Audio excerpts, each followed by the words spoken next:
Welcome to Washington Post Live. I'm Bob Costa, a national political reporter at the Post. This morning, we are beginning a new series here at Washington Post Live. It's called The Path Forward.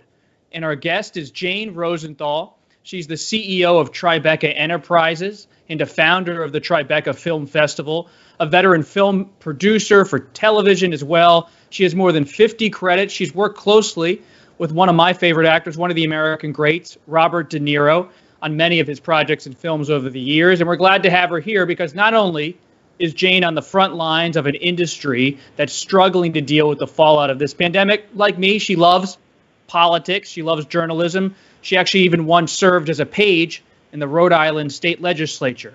So Jane, thank you for joining me this morning. I appreciate it. Oh, my pleasure. Nice to be here. And well, actually, I'm here. I'm home, and you're there. But it's great to be able to kick off this series with you. And we all are home, unfortunately, and we're streaming a lot of movies when we have time. And the Tribeca Film Festival, which you co-founded after 9/11 with Mr. De Niro, it's now moved to the virtual realm, and it's all online. So are film festivals like Tribeca going to become virtual in the future? Are they still going to be something that happens? Of course, they're going to be something that happens. The art of gathering will still exist. It's just going to exist differently in the future. Look, until we have the science, the fact, and the information, it's going to be a while before you're going to see huge gatherings of people. But it's starting slowly with theaters looking to open up and new and creative ways that people will end up getting to. And the entertainment business has always been that emotional salve for audiences and will continue to be so. You mentioned theaters thinking about opening up, Jane. Behind the scenes, you're an insider. What are those discussions like? What's it going to take to get theaters back? First, it's going to be sanitation, cleanliness, and then it's going to be they've got to retrain all of their staff how they're taking tickets, how you're going to eat popcorn. You have to look at every aspect the way you look at every aspect of what happens at the New York Post. So all of our daily activities are called into question and how we do it until we actually can stop the spread of this disease. Clearly in higher density populations, it is proving to be more difficult. Are you hearing about different ideas? Would people sit 5 seats away from each other? Is there any kind of brainstorming going on about how it would actually look? Every part of the industry has different task force that are going on. So the Directors Guild has a task force led by Steven Soderbergh, who did the movie Contagion, and they're looking at different ways. The movie theaters are looking, the MPAA, and they're looking at different ways. You also just architecturally how people are going to queue up, how they'll take their tickets. All of that has to change. Obviously, each industry is looking at their own fail-safe guidelines. Clearly, we, as a producer, you want to get back into production, and I think there are some real positive things that will come out of it, things that needed to change prior to this, just in terms of some additional safety precautions. Jane, when you say that you want to get back into production, I'm not familiar with exactly what's happened in terms of production. Has everything shut down because of the pandemic, or are some TV shows and films quietly going about their business with social distancing? I think there are very few that are still continuing. Obviously, you've seen, the late shows being canceled, and then how Jimmy Fallon gets back to work, and John Oliver. So it's every show is different. But just look what happens on the morning news shows, and everybody is doing those from home. So production is going on. It's going on in a new way, just like you and I are sitting here having this conversation. But Netflix in particular is looking at how they can potentially film shows in Iceland and in South Korea and Japan, and there'll be different protocols and a whole different process for crews. One of the issues I'm covering as a reporter in Washington is liability. And businesses are looking for protection, but advocates for workers and unions would like to see the ability to file a lawsuit remain if they feel the conditions are unsafe. How does that liability question hover over Hollywood? It hovers. It's going to be an issue. That's not my field of expertise. I'm sure there are a lot of people that can give you better answers, but it definitely hovers. It's going to be an issue. And look, we need a vaccine. We need the science, and then the world can start to resume in some form of a new normal. When I think back to Tribeca Film Festival, I always think about 9/11 and how that film festival tried to speak to New York, speak to the country, revitalizing that part of Manhattan. When you look at this pandemic, Jane, do you believe that Hollywood, your industry, is rising to the occasion in the same way it did about 2 decades ago, or not? So rise to the occasion, let's take that out of it, because everybody has tried to rise to the occasion, and whether you're in the entertainment business or whether you're in the news business. I mean, look at what your team is doing. It's pretty spectacular. But when you think about 9/11, what was the impetus behind the festival was to gather people, to bring people back downtown. You had an uptown-downtown divide in New York. People were afraid to come to New York. So it was gathering. It was getting 100,000 people to come together and say to the world, we are still here. We're not going anywhere. And we did that through the arts and through music and films and through comedies. But now you can't gather. And that was for me and Bob and for every other festival in the world too, it is how, that you don't have the ability to gather. And that has really stopped us in our tracks for a minute, which is why we pivoted, as did a number of other festivals, to take our festival and support our artists virtually. And tell me about this We Are One festival that you're part of. Well, the idea behind that was because you couldn't gather, as I was talking about for what we did after 9/11 in 2001. How can you gather? How can you bring film festivals together? How can you bring the best of the content from Cannes and Toronto and Berlin and Venice and Shanghai? And I had this idea that we could all program, you get the best curators in the world, and you could have a 10-day virtual festival, and you could have talks and concerts, and we pitched it to Netflix, and the festivals came in. I'm very grateful to all of them, particularly our friends in Cannes and Venice and Berlin and London, Toronto. So they'll each program about 5 to 10 hours, and it will be 100 hours over 10 days on YouTube. Jane, you mentioned Iceland and South Korea. As producers look ahead in your industry, could they also look to states that have low rates of infection or a state that's flattened the curve? Could you see those areas emerge as possible production sites?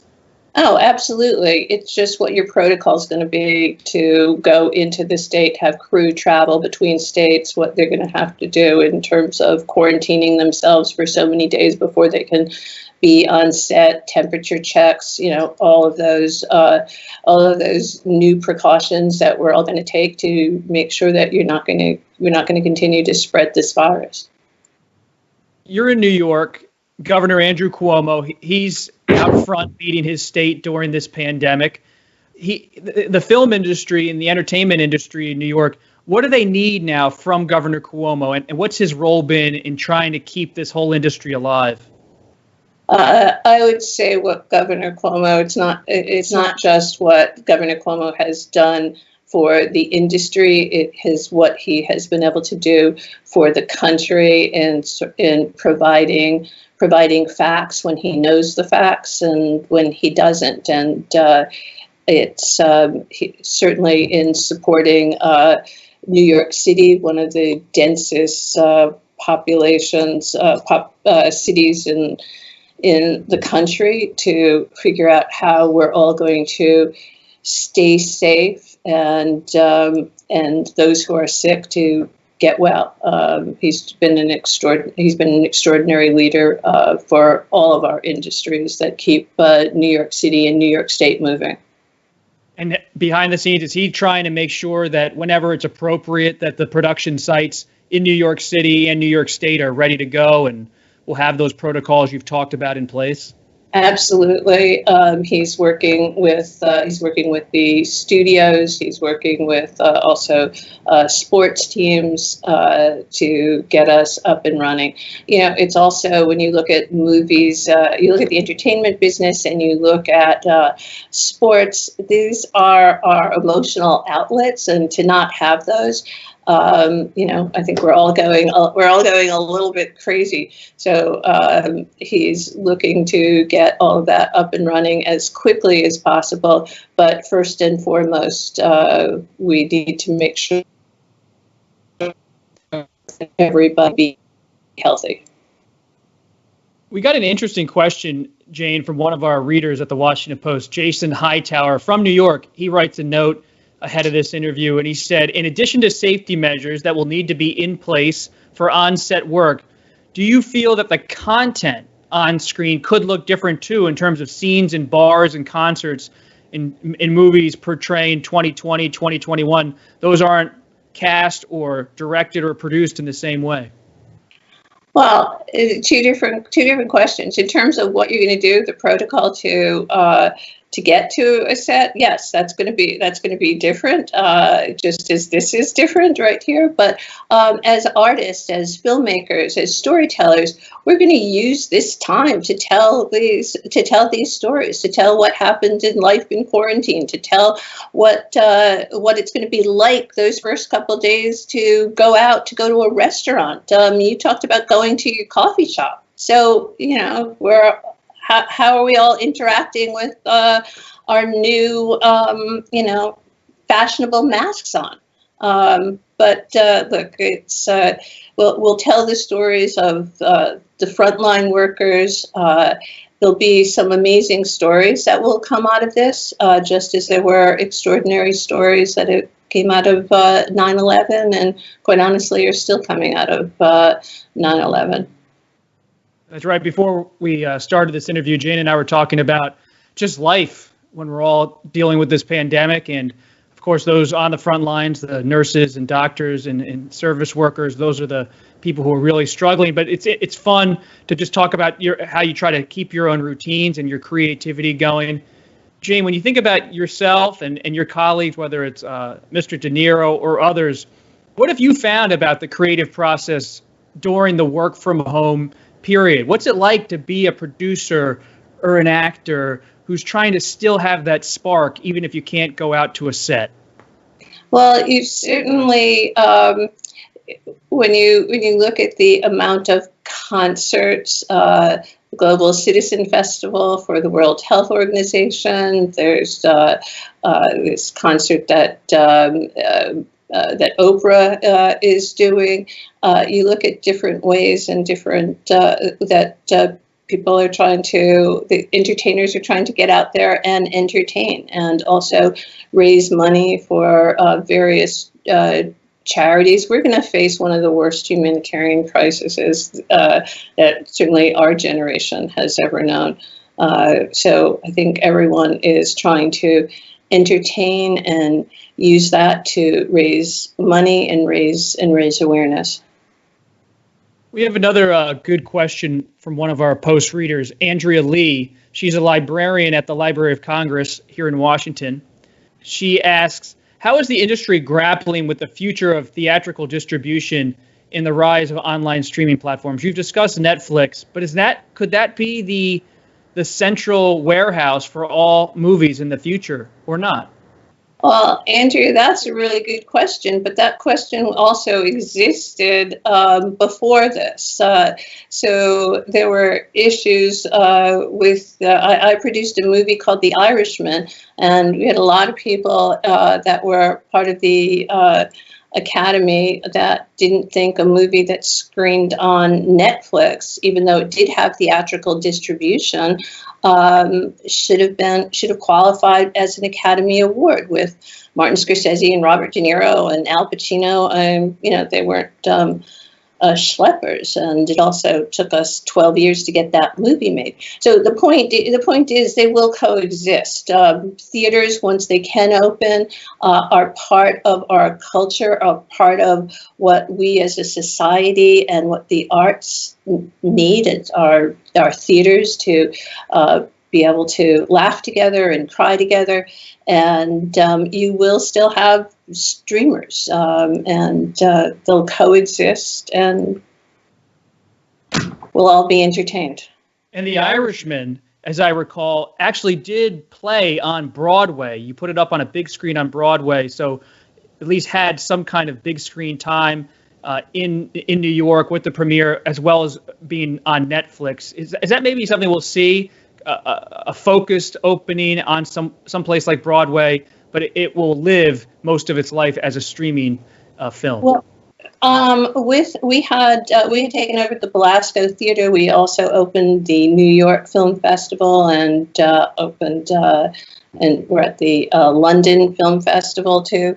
But one of the things that's been happening throughout the country is theaters have been shrinking. The size of theaters have been shrinking. That business model has changed. People want wider seats, and they want to make sure they can have their drinks and dinner and all that. So we were looking for a large venue.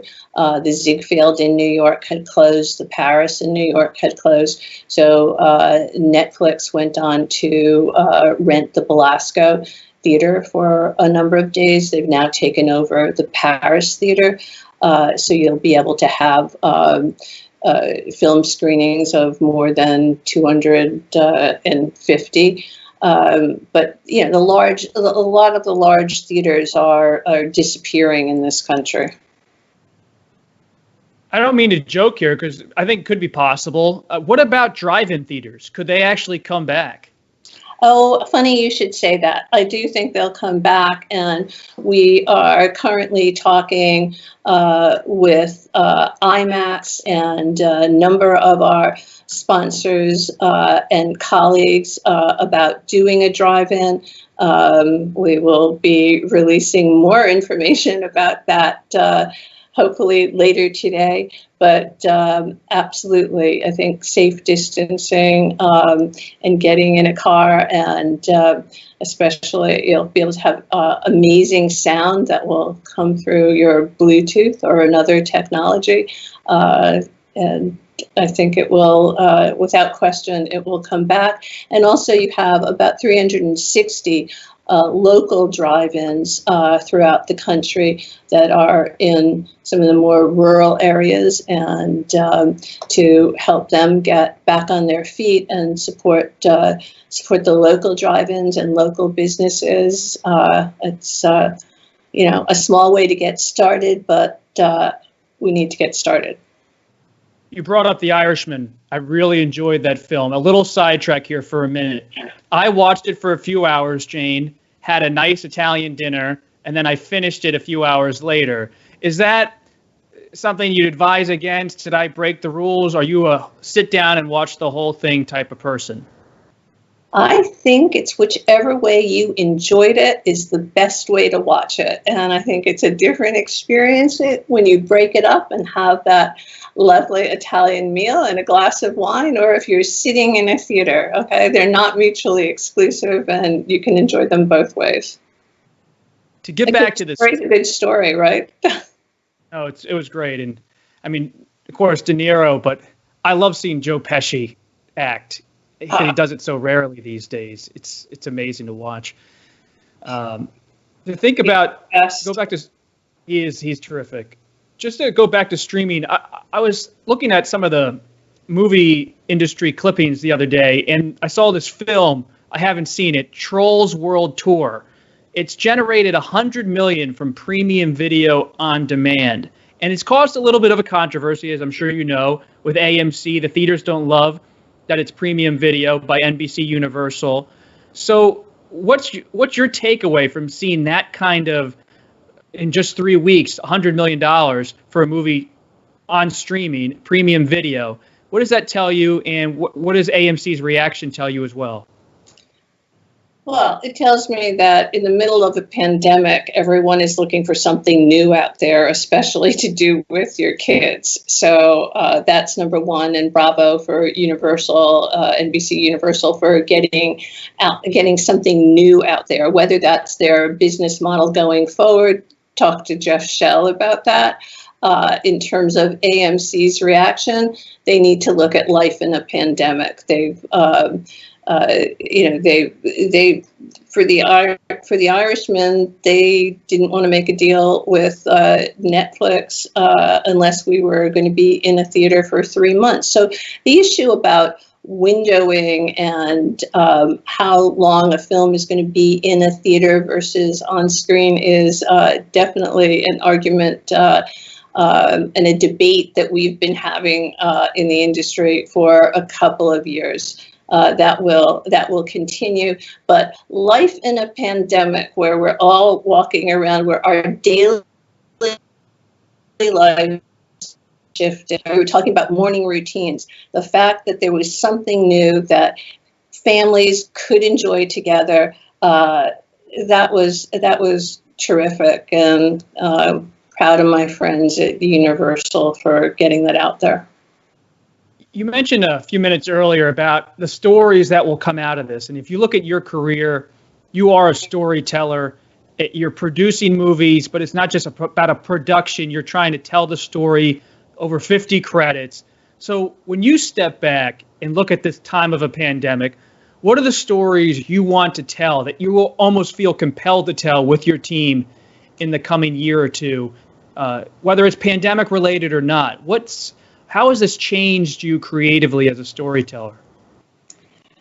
Well, I could give you a serious answer right now, Bob, but I'm not. I'm going to say that, I did the movies Meet the Parents and Meet the Fockers, and life with your family and your loved ones 24/7. I think we're on day 63, 64.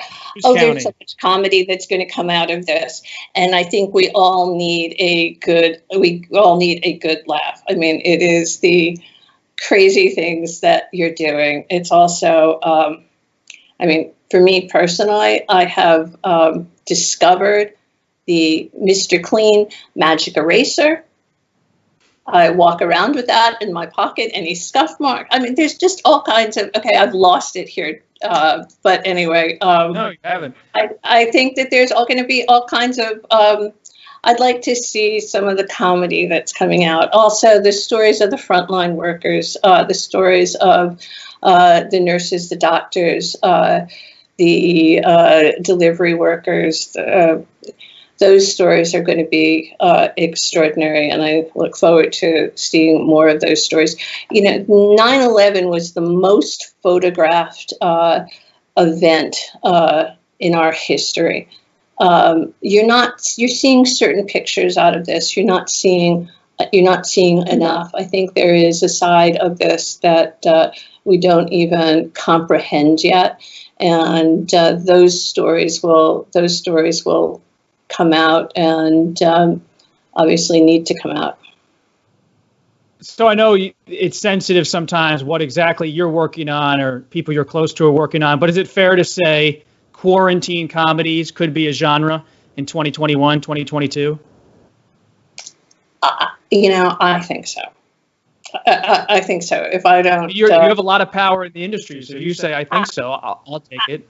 Well, I don't know about that, but all I know is that we have to laugh. That laughing is a form of exercising. It releases endorphins, and we have to be able to laugh sometimes. When you think of this,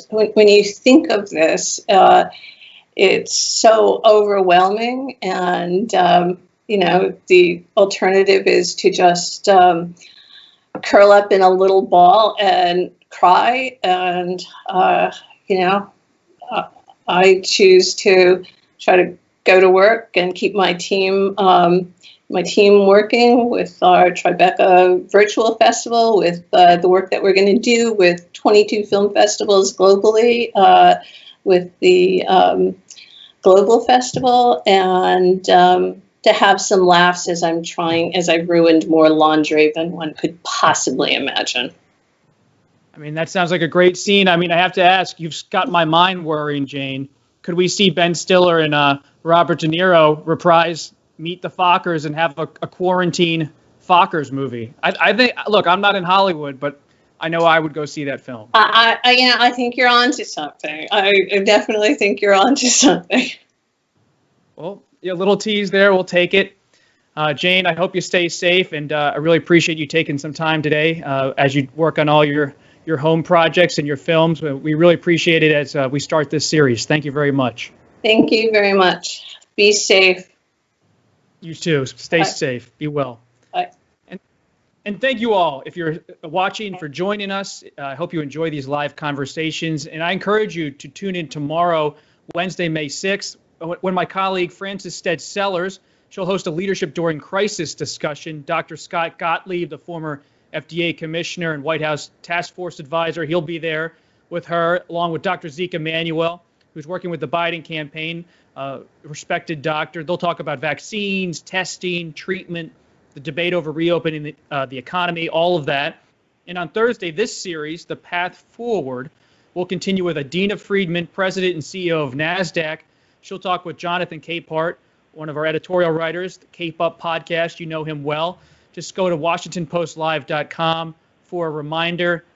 But for now, as Jane said, I hope everyone stays safe and stays well. Thank you.